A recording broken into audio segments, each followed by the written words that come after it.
দেখো না বোন, আমি বলছি আমার কিছু হয়নি, তবু আমাকে কেমন বলছে ডাক্তারের কাছে নিয়ে যাব। আপনার কি হয়েছে কি হয়নি সেটা তো ডক্টরই বলে দেবেন, তাই না? আপনি বুঝলেন কি করে? এখন চলুন। আমি যাব না এখান থেকে, আপনি আমাকে এভাবে ওর সামনে দিয়ে নিয়ে যেতে পারেন না। আই এম সরি তারা, আমি জানি তুমি এই অবস্থায় এসেছো, নিশ্চয়ই কোনো বিপদে পড়েই এসেছো। এই পরিস্থিতিতে সন্ধ্যাকে বাঁচিয়ে রাখতে গেলে এটা ছাড়া আমার আর কিচ্ছু করার নেই। বলছি তো আমার সাথে কথা বলবো। দেখো না বোন, আমি বলছি বোন, তুমি এখন কোনো কথা হারুন, ছাড় বলছি না, আমি যাব না। বোন শোনো বোন, আমি এসে কিন্তু তোমার সাথে কথা বলবো, ঠিক আছে? তুমি কিন্তু যাবে না। আমি এসে তোমার কাছে কাছ থেকে শুনবো, হ্যাঁ তুমি কিভাবে বাড়ি গেছো, কি করেছো, হ্যাঁ আমাকে সব বলবে, কিন্তু যাবে না এখন এখান থেকে। যাচ্ছি তো আমি। ছাড়ুন। আরে কি করছেন কি? মেসদের কি শরীর খারাপ? কি করে জানবো আমি সেটা? ও তো আমায় দেখে বারবার উত্তেজিত হয়ে যাচ্ছে। ওকে দেখলে বোঝাই যাচ্ছে যে আমাকে দেখে ওর মধ্যে একটা টান জন্মাচ্ছে। এইভাবে আমাকে দেখলে যদি ওর মেমরি ফিরে আসে তাহলে তো ভয়ানক একটা সমস্যা হবে। আমাকে মেসদের জীবন থেকে পালিয়ে যেতে হবে। ওর জীবনটা যেন সুখের হয়, তার জন্য এত কিছু করলাম, সবকিছু নষ্ট হয়ে যাবে। তার থেকে ভালো আমি পালিয়েই যাই। আমার পালিয়ে যাওয়াটাই ভালো হবে। বৌঠান চিৎকার কর। তারা দিদি, তুমি কখন এলে? জানো তো মাঠান তোমার জন্য অনেক চিন্তা করছিল। তুমি দাঁড়াও, আমি এক্ষুনি মাঠানকে ডেকে নিয়ে আসছি।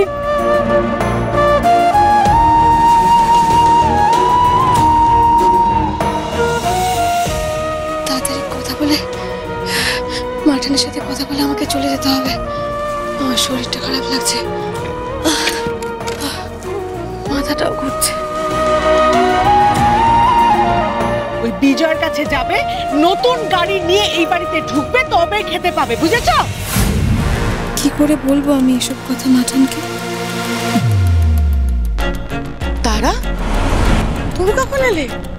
এই তো। তুমি ঠিক আছো তো তারা? আমার তোমাকে নিয়ে খুব দুশ্চিন্তা হচ্ছিল। আমি কতবার ফোন করলাম, কিন্তু অঙ্কন তো ফোনই ধরছে না আমার। কেন তুমি জানো? তারা সত্যি করে বলো, তুমি ঠিক আছো তো? আপনার সাথে আমার কিছু কথা আছে মাঠান, আলাদা করে। তোমাকে যে ভিতরে নিয়ে গিয়ে আলাদা করে কথা বলবো তার তো উপায় নেই। তোমাকে দেখলেই বৌমা যে উত্তেজিত হয়ে পড়ে। ভিতরে যাওয়ার তো দরকার নেই, আমি এই দালানে কথা বলেই চলে যাব। যান, তুই ভিতরে যা।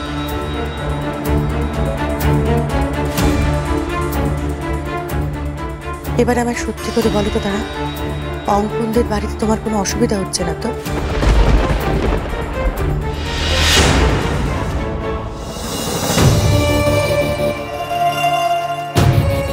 তারা, আরে আমি বাড়ি যেতে। ছাড়ুন ছাড়ুন ছাড়ুন ছাড়ুন ছাড়ুন ছাড়ুন। হ্যাঁ কেমন মানুষ আপনারা? একটা মেয়ে অত রাত্রিতে গাড়ি দিতে এলো আপনাদের বাড়ির সামনে একা একা, তারপর একা একা হেঁটে হেঁটে চলে গেল। আমি একটা খোঁজ নেবো না যে সে ঠিক আছে কিনা, ঠিক করে বাড়ি পৌঁছেছে কিনা? আপনি আমাকে সেটাও নিতে দিলেন না। কেন বলুন তো? সেই ডাক্তার ডাক্তার ডাক্তার করে আছে। আচ্ছা ওর খোঁজ খবর নেওয়ার থেকে আমার ডাক্তার দেখাটা কি খুব বেশি জরুরি?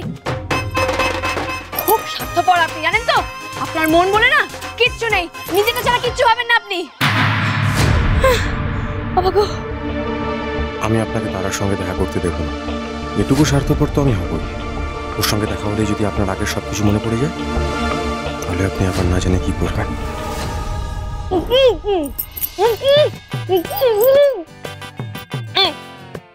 শুধু স্বার্থপর নন, আপনি নিষ্ঠুর, নির্দয়, আপনি ভণ্ড, আপনি আপনি আপনি একটা নিন শাড়িটা, এটা তাড়াতাড়ি পরে তৈরি হয়ে নিন। হ্যাঁ, ডক্টর সারাদিন বসে থাকবেন, ওনার একটা সময় আছে, আর সেই সময়টা চলে যাচ্ছে। ডাক্তার ডাক্তার ডাক্তার বলছি তো আমার কিছু হয়নি। যত বলছি আমি যাবো না, তত আপনি গো ধরে বসে আছেন আমাকে ডাক্তারের কাছে নিয়ে যাওয়ার জন্য।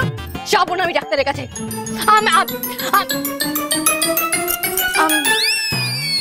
তাই তো, আমি না বলছি কেন?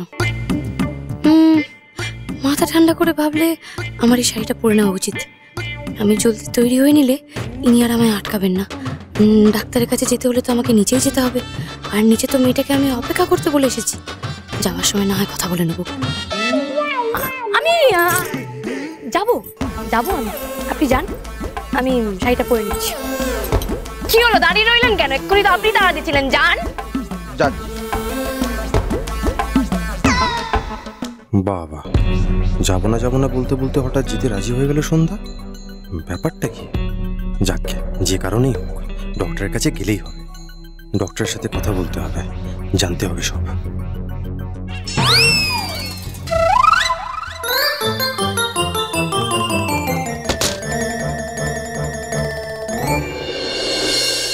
আপনাকে আমার কিছু কথা বলার আছে মাঠান। তার জন্যই আমার আজকে এখানে আসা। আপনাকে তো আমি হসপিটালে বলেছিলাম যে আমার বাচ্চার দায়িত্ব আমিই নেব। তাই জন্য তো আমি চলে গেছিলাম, যেন একাই নিজের বাচ্চার দায়িত্ব নিতে পারি। তারপর ওখানে মেজদির এই অবস্থার জন্য সবাই আমাকে তাই করলো। সত্যি তো ভেবে দেখলাম যে যা ঠিক করেছি ভালোর জন্যই করেছি সবার। কিন্তু আপনি আমাকে পরে বললেন এই বাড়ির সম্মান রক্ষার্থে আর মেজদির সংসার বাঁচাতে বিয়েটা করতেই হবে। ফিরে এসো তারা।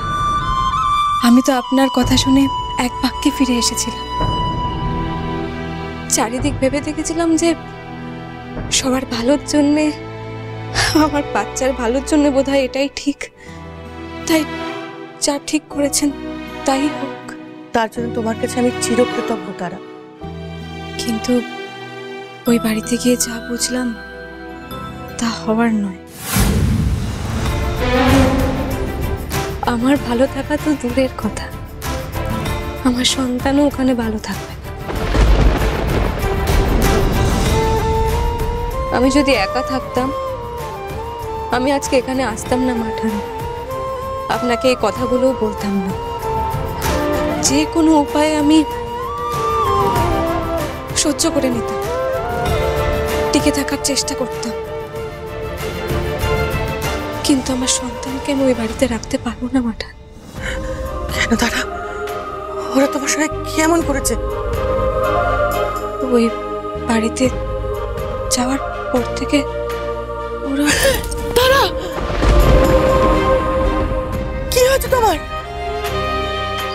মাথাটা ঘুরছে, কাল থেকে কিছু খাওয়া হয়নি তো তাই। খাওয়া হয়নি মানে?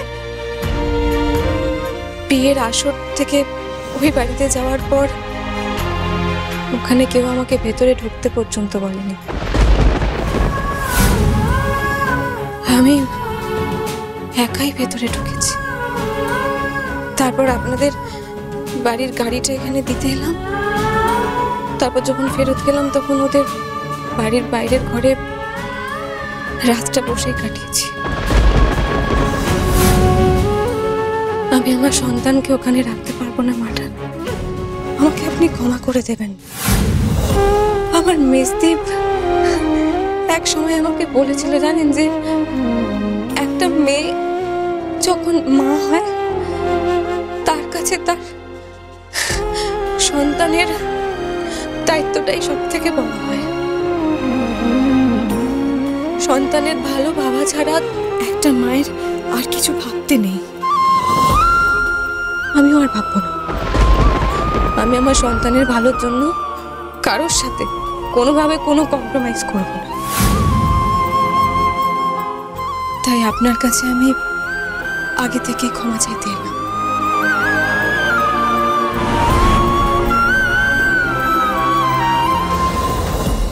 খেতে পর্যন্ত দেয়নি মেয়েটাকে।